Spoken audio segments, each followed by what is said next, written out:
Нема нов заболен од коронавирус во Македонија, тврдат здравствените власти. Резултатите од тестирањата на тројца пациенти, меѓу кои на жена која утрово се пријавила на инфективна клиника во Скопје, се негативни на COVID-19.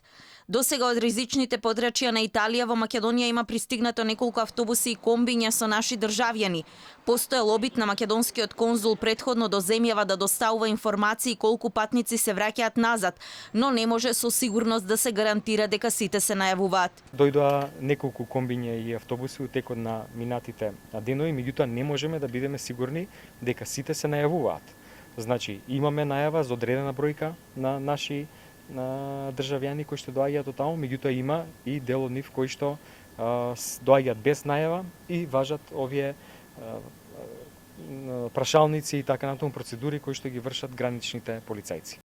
50-годишната пациентка, која е единствената заразена со коронавирус, се уште е на лекување на инфективната клиника во Скопје.